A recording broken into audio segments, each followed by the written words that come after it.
Hello students, today we are going to study the blood circulatory system of human beings. Like all the systems in our body, blood circulatory system is also very important and is responsible for carrying oxygen, nutrients and to transport hormones to all the cells and tissues of our body. And also it removes unnecessary waste products like carbon dioxide from our body. It is also known as cardiovascular system of our body. It is a type of transport system which actually help in carrying the oxygen, nutrients and hormones to the cells and tissues. It includes the heart, blood vessels and the blood. Heart is the main organ of the circulatory system which is responsible to pump blood so that the oxygen, nutrients and hormones could reach each and every cell of our body. The heart is located within the rib cage between two lungs, the thoracic cavity and the breastbone, that is the sternum. It is slightly tilted towards the left. The length of the heart is about 16 centimeter, breadth is 9 centimeter, and the weight of the heart in case of male is 280 to 340 grams and female it is about 230 to 280 grams. The size of the heart is roughly the size of a clenched fist. The heart is enveloped in a double walled bag known as pericardium.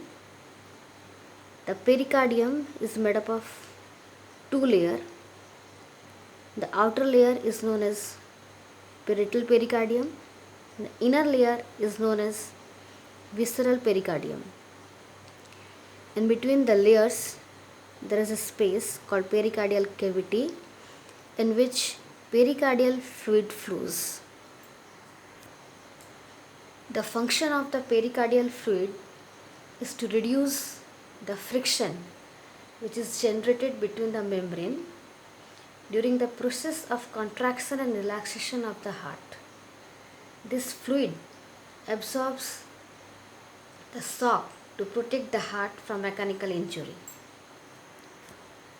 Below the pericardium, the wall of the heart is made up of three layers. The outer layer is known as epicardium, the middle layer is known as myocardium, and the inner layer is known as endocardium. The heart is made up of four chambers: right atrium, left atrium, right ventricle and the left ventricle. The right atrium and the left atrium are smaller in size and are less muscular, whereas the right ventricle and the left ventricle are larger in size and are more muscular in comparison to the right atrium and the left atrium. The right atrium and the right ventricle includes the right side of the heart. Left atrium and the left ventricle includes the left side of the heart. The right side of the heart and the left side of the heart is separated by a septum known as atrioventricular septum. The walls of the right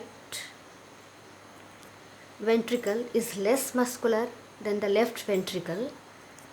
The wall of the left ventricle is more muscular than all the chambers as it pumps blood to all the part of the body so that the oxygen, nutrients and hormones could reach each and every cell of our body. There are four valves which are associated with the heart.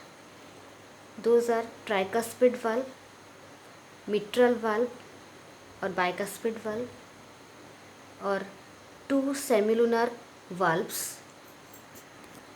Semilunar valves are half moon shaped situated between the aorta and the left ventricle and between the pulmonary artery and the right ventricle.